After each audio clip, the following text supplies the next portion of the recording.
Colley on News Radio 1310 KLIX. I'm throwing little cameras all over the studio this morning because we have a guest joining us, and I wanted to make sure that we saw him without all of the arms that hold up all the microphones, because he's running in a primary, and his primary appointment was here, or his primary opponent was here a week or so ago, and we managed to get a clear shot. But Sheriff Tom Carter joining us from here in Twin Falls. And first of all, welcome back to the program. We haven't seen you in about a month, I think, or so. Well, thank you for having me. It's always good to have you come by. Well, you know what? I appreciate that, and you've always been very nice to me, so I really appreciate that. We should point out there aren't too many Democrats in the area, so when you're running in a Republican primary, this is really the big race. I mean, this is bigger than the general election at this point. This is, yeah. It'll be over in the primary as far as I know. I don't believe anybody had signed as a Democrat or as an independent, so if they did, I haven't heard.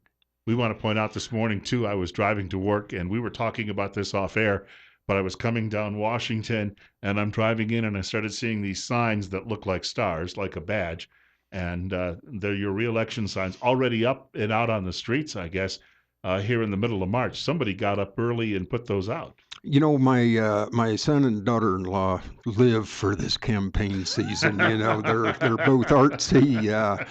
My daughter-in-law Stacia is the one that came up with this whole star thing. And then I gotta say, they work. They jump out and grab you.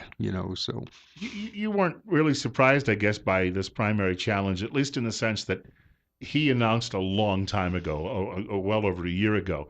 So that gave you at least 15 months or so to prepare and get ready for this.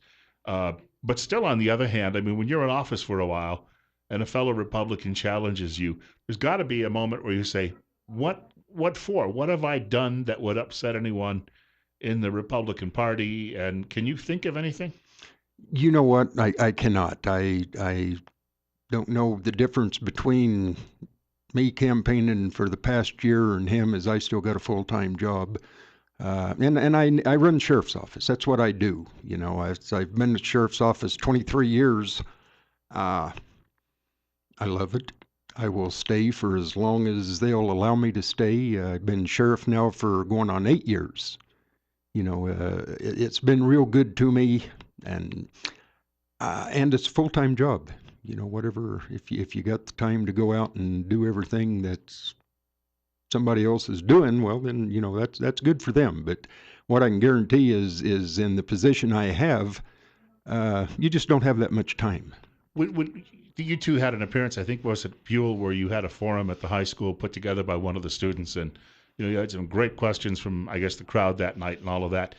But do you get a sense of a feeling, I think, at this point when you're dealing with all of this? And I think that for a lot of people who are in politics, sometimes when you have an opponent, you can see a huge amount of difference between you and the opponent.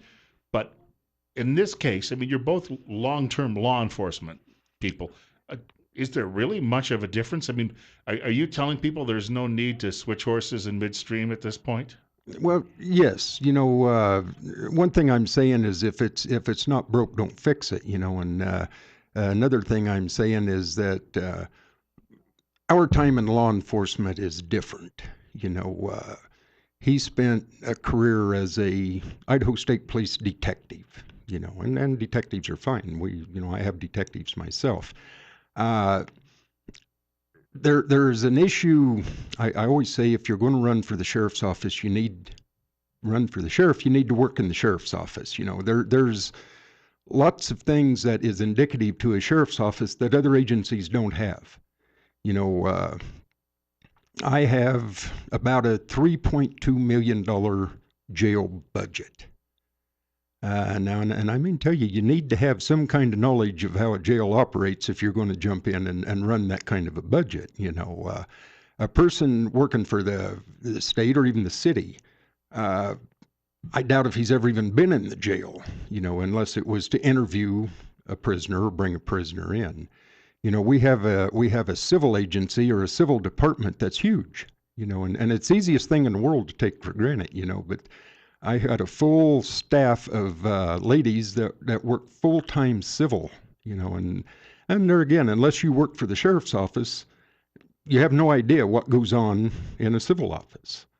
You know, supervision, I guess, is supervision no matter where you're at. But with me, I have about a $7 million budget.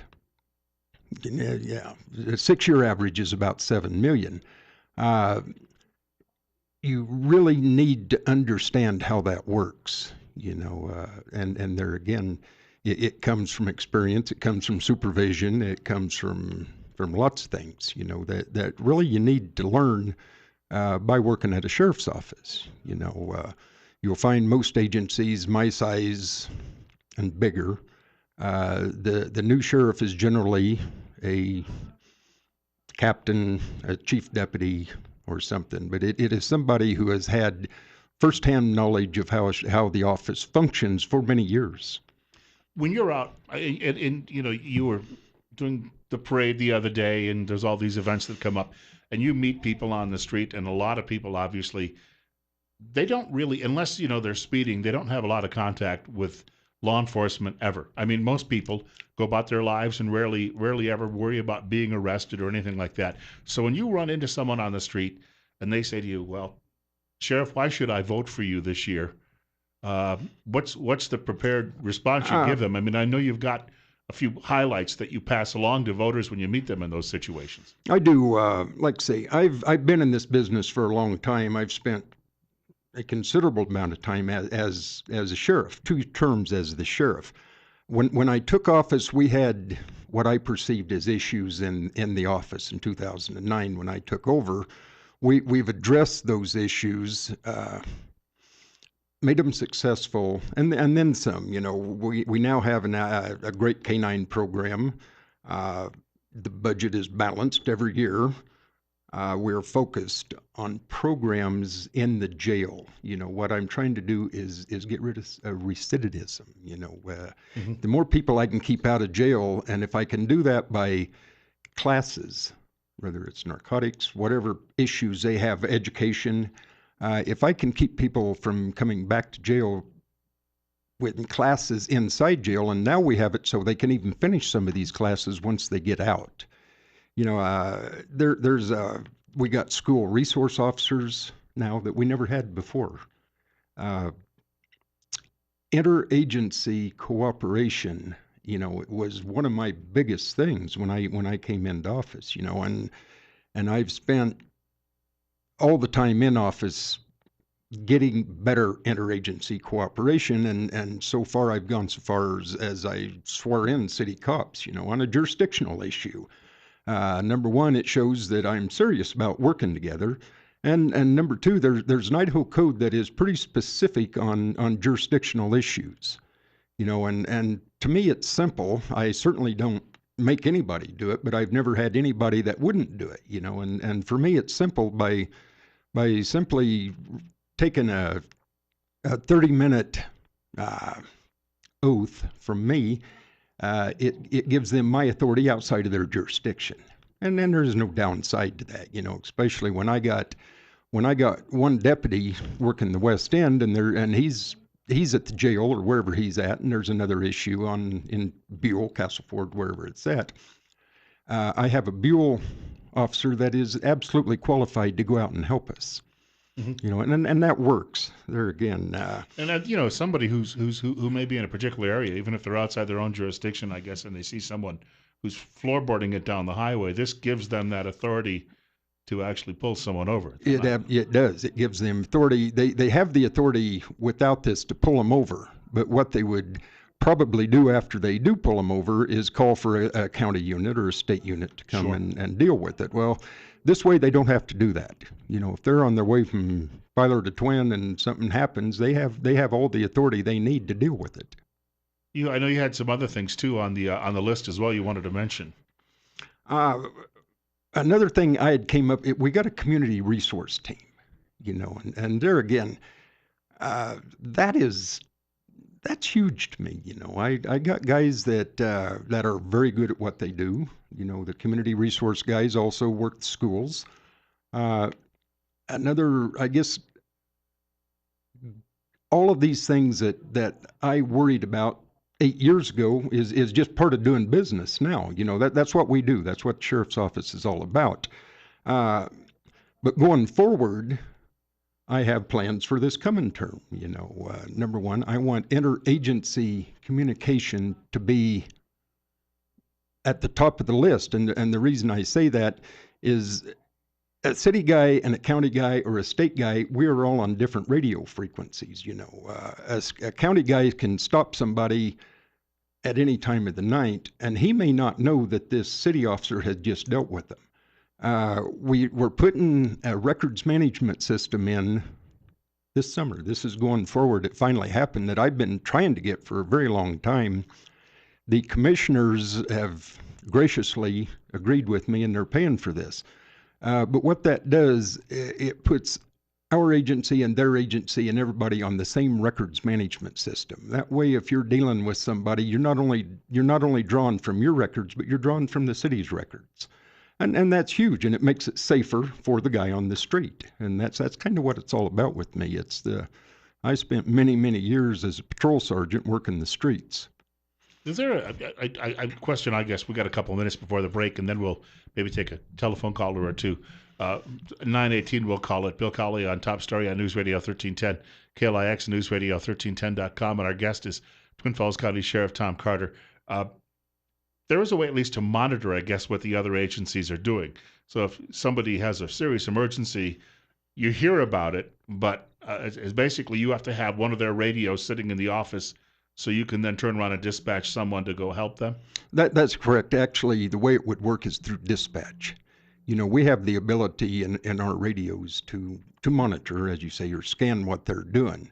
But if it's an emergency, that our SERCOM, our dispatch center, would be up on whatever's going on in the city and vice versa.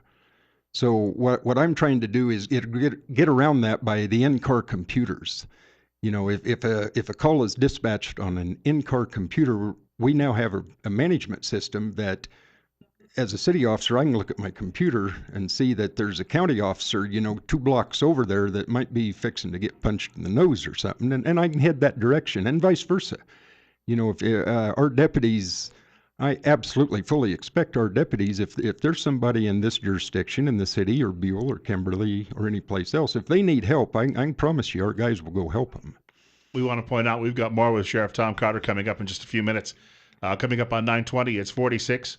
And, of course, a telephone call or two, we'll be able to catch up with you on that count in just a few minutes. You're listening to News Radio 1310 KLIX and newsradio1310.com. It's 46. We're joined by Twin Falls County Sheriff Tom Carter in the studio this morning. It's coming up on 924. It's 46. Bill Colley with you as well on News Radio 1310 KLIX and newsradio1310.com. And moving right along, I know there was something else that you wanted to mention. We didn't get to it just before the break. There's actually a couple things. SWAT, for several years now, the Twin Falls City has a SWAT team. Twin Falls County has a SWAT team. We are right in the middle of combining the SWAT teams, and there again, ordinarily, if either SWAT is called out, the other one's put on standby. It absolutely makes sense to me. If you combine these two teams, you're going to have a bigger team and a better funded team. And there isn't any downside to that as near as I can figure. It could be a jurisdictional thing only in that if a SWAT call out happens in the county, then the incident commander would be a county officer. If there's a SWAT call out in the city, the incident commander would be a city commander. But the SWAT thing is they don't get used a lot, but when you need them, they got to be well trained. That's pretty important. If you're going to have it, you better be able to spend the money to keep people trained up. Even if it's only, every couple of years, right? No, we'll have more than that. I think we'll have, it varies. We might have, a dozen call outs in a year.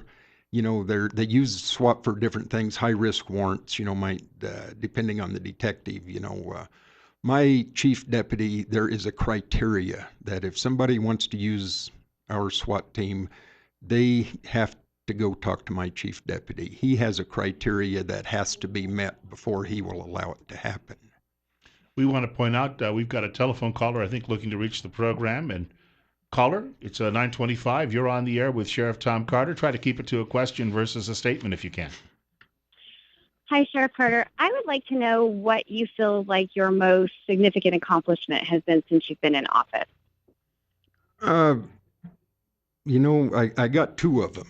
In fact, professionally, I think, in fact, I know. Professionally, it would be my part in bringing the public retirement to the sheriff's office, to the county. I'm not saying sheriff's office, to the county. And the reason I say that is because it helps the sheriff's office a lot because we get to keep employees. We get to get employees. And this has been recent, too. This is way recent. We just took this over in October. So professionally, I would have to say public retirement, or PERSI, is what I am most proud of to have helped bring about. Obviously the biggest share of that would have to go to the commissioners because they are ultimately the ones that made the decision. And I think what has given me probably the best feeling is the Butte Cleanup of all things, and there might be a lot of people don't even know what that is. In 2015, the Butte is an area desert, public property out south of town that had become unbelievably overrun with illegal garbage. One of my range guys had brought that to my attention. In fact, he even loaded me up and took me out and showed it to me, And I got together with the Bureau of Land Management, and I kind of went public, and the community was tremendous. The community came together way better than I'd ever dreamed they would, but then what we found out is that Butte actually belonged to the National Guard. So, geez, and everybody lost interest in it, and what have you. So I contacted Captain Sean Edwards, who is a great guy. He's the commander of the local National Guard unit. And him and I got together, and then him and I and the Bureau of Land Management team got together, and darned if we didn't put together a cleanup day at Butte. I had a gob of people come in with equipment, and we carried 37 ton of garbage off of that area in one day. So personally, I think that was what I'm most proud of as an accomplishment. We got about a minute left, and I've been remiss. I haven't asked you about it yet. You have a Facebook page, campaign Facebook page, right? I have a Facebook page that's Tom Carter. My wife and I've had this same Facebook page for many years. I have all of my friends, everybody that I deal with is on that one. So as far as I have a website, Tom Carter for Sheriff website, which I've had it a long time, and please visit it, and if you like what I do, put your name on it. So it's TomCarterForSheriff.com. Yes. But with all the Tom Carters in the world too, you must have been one of the early ones. That's right. That surprised me, and I've kept it since I got it. But as far as the Facebook thing, I got an awful lot of good people that watch it, and I thought I'm not going to get a separate one just for things that I like to say on my personal one anyway. So I got Facebook, just Tom Carter. We want to thank you for coming by, and I'm going to guess we'll see you before May 17th, which is primary day. We're still about 2 months out, but we'll probably see you again at some point. So for those folks who didn't get a chance to with a question on the telephone, they can call back at a later date. And number two, let's face it, you're going to be a lot of places between now and then. If people have questions, they'll be able to. You know what? I will be every place I can be, and every place that I have time to be. As I said, my number one priority is the Twin Falls Sheriff's Office. That's my job. That's what I do. So I certainly appreciate you allowing me to come on here, and I will be back with my guy that comes in here. All right, we'll talk to you soon. Sheriff Tom Carter joining us in the studio.